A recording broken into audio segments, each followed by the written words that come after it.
নমস্কার, আড্ডায় পল্লবীতে আপনাদের আবারও স্বাগত। আশা করব আপনারা সকলে খুব ভালো আছেন। আজ আপনাদের সামনে আমার আরও একটি ছোট গল্পের নিবেদন, ডিটেকটিভ, লেখক সুকুমার রায়। জলধরের মামা পুলিশে চাকরি করেন আর তার পিসে মশাই লেখেন ডিটেকটিভ উপন্যাস।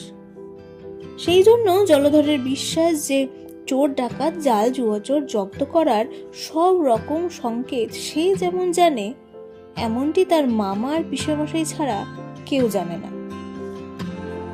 কারো বাড়িতে চুরি টুরি হলে জলধর সকলের আগে সেখানে হাজির হয়, আর কে চুরি করলো, কি করে চুরি হলো, সে থাকলে এমন অবস্থায় কি করত, এসব বিষয়ে খুব বিজ্ঞের মতো কথা বলতে থাকে। যোগেশবাবুর বাড়িতে যখন বাসন চুরি হলো, তখন জলধর তাদের বললে, আপনারা একটুও সাবধান হতে জানেন না, চুরি তো হবেই। দেখুন তো, ভাড়ার ঘরের পাশেই অন্ধকার গলি, তার ওপর জানলার গরাদ নেই। একটু শিয়ানা লোক হলে এখান দিয়ে বাসন নিতে পালাতে কতক্ষণ? আমাদের বাড়িতে ওসব হবার জো নেই। আমি রামদিনকে বলেই রেখেছি, জানলার গায়ে এমনভাবে বাসনগুলো ঠেকিয়ে রাখবে যে জানলা খুলতে গেলেই বাসনপত্র সব ঝনঝন করে মাটিতে পড়বে। চোর জব্দ করতে হলে এসব কায়দা জানতে হয়। সেই সময় আমরা সকলেই জলধরের বুদ্ধির খুব প্রশংসা করেছিলাম, কিন্তু পরের দিন যখন শুনলাম সেই রাত্রে জলধরের বাড়িতে মস্ত চুরি হয়ে গেছে, তখন মনে হলো আগের দিন অতটা প্রশংসা করা উচিত হয়নি। জলধর কিন্তু তাতেও কিছুমাত্র দমেনি, বলল, ওই আহাম্মক রামদিনটার বোকামিতে সব মাটি হয়ে গেল। যাক, আমার জিনিস চুরি করে তাকে আর হজম করতে হবে না, দিন দু চার যেতে দাও না।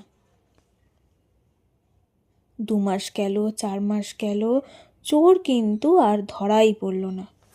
চোরের উপদ্রবের কথা আমরা সবাই ভুলে গেছি। এমন সময় হঠাৎ আমাদের স্কুলে আবার চুরির হাঙ্গামা শুরু হলো। ছেলেরা অনেকে টিফিন নিয়ে আসে, তার থেকে খাবার চুরি হতে লাগলো। প্রথম দিন রামপদর খাবার চুরি যায়।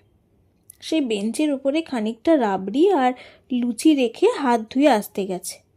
এর মধ্যে কে এসে লুচি টুচি বেমালুম খেয়ে গিয়েছে। তারপর ক্রমে আরও 2-4টে ছেলের খাবার চুরি হলো। তখন আমরা জলধরকে বললাম, কি হে ডিটেকটিভ, এই বেলা যে তোমার চোর ধরা বুদ্ধি খোলে না, তার মানেটা কি বলো দেখি? জলধর বলল, আমি কার বুদ্ধি খাটাচ্ছি না, সবুর করো না।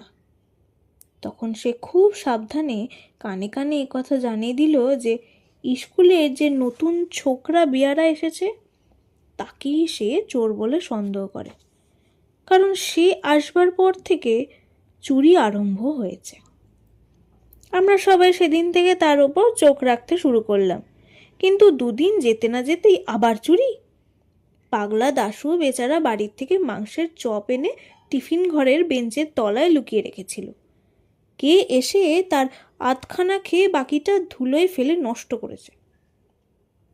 পাগলা তখন রাগের চোটে চিৎকার করে গাল দিয়ে স্কুলের বাড়ি মাথায় করে তুলল। আমরা সবাই বললাম, আরে চুপ চুপ, অত চেঁচাস নে, তাহলে চোর ধরা পড়বে কি করে? কিন্তু পাগলা কি সে কথা শোনে? তখন জলধর তাকে বুঝিয়ে বলল, আর 2 দিন সবুর কর, ওই নতুন ছোকরাটাকে আমি হাতে হাতে ধরিয়ে দিচ্ছি। এ সমস্ত ওরই কারসাজি। শুনে দাশু বলল, তোমার যেমন বুদ্ধি, ওরা হলো পশ্চিমা ব্রাহ্মণ, ওরা আবার মাংস খায় নাকি? দারোয়ানজিকে জিজ্ঞাসা করো তো। সত্যি, আমাদের তো সে কথা খেয়াল হয়নি। ছোকরা তো কত দিন রুটি পাকিয়ে খায়, কই একদিনও তো ওকে মাছ মাংস খেতে দেখি না। দাশু পাগলা হোক আর যাই হোক, তার কথাটা সবাইকে মানতে হলো। জলধর কিন্তু অপ্রস্তুত হবার ছেলেই নয়। সে এক গাল হেসে বলল, আমি ইচ্ছা করেই তোদের ভুল বুঝিয়েছিলাম। আরে চোরকে না ধরা পর্যন্ত কি কিছু বলতে আছে? কোনো পাকা ডিটেকটিভও ওরম করে না। আমি মনে মনে যাকে চোর বলে ধরেছি সে আমিই জানি।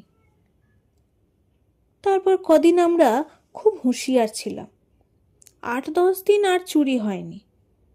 তখন জলধর বললে, তোমরা গোলমাল করেই তো সব মাটি করে দিলে। চোরটা টের পেয়ে গেল যে আমি তার পেছনে লেগেছি। আর কি সে চুরি করতে সাহস পায়? তবু ভাগ্যিস তোমাদের কাছে আসল নামটা ফাঁস করিনি।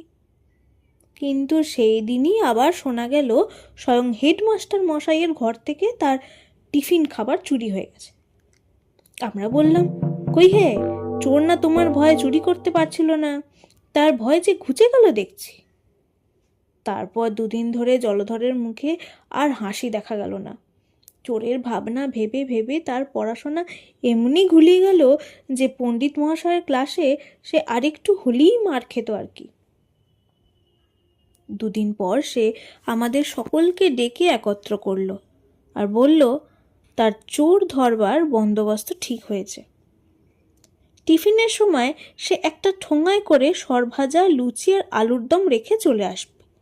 তারপর কেউ যেন সেদিকে না যায়।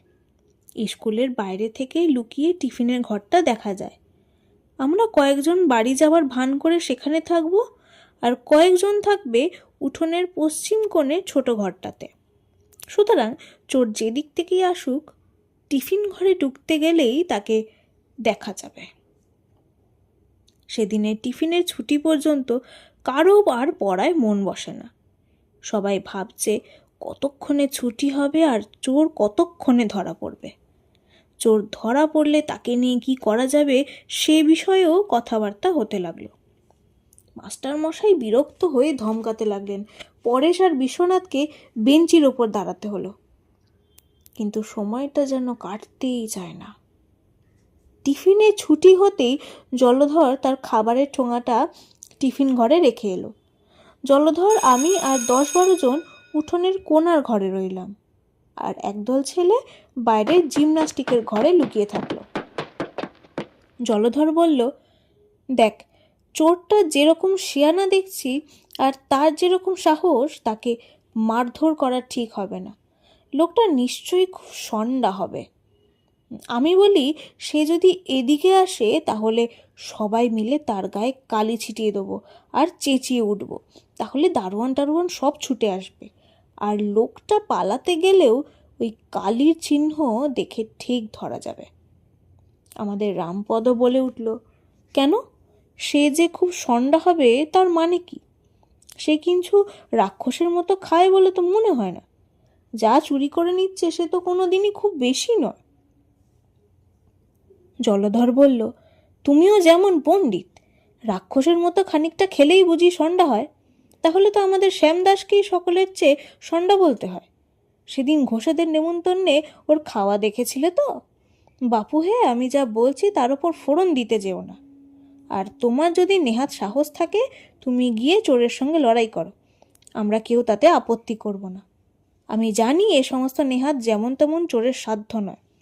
আমার খুব বিশ্বাস যে লোকটা আমাদের বাড়িতে চুরি করেছিল এসব তারই কাণ্ড।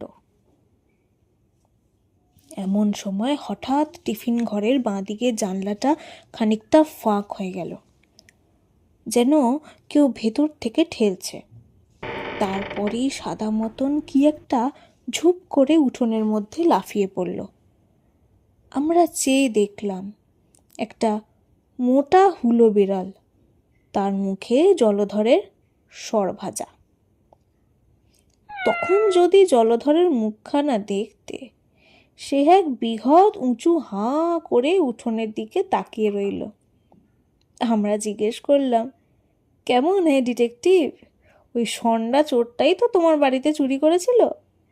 তাহলে এখন ওকেই পুলিশে দিই। গল্পটি ভালো লেগে থাকলে অবশ্যই কমেন্ট করে জানান এমন আর কি গল্প আপনারা শুনতে চান।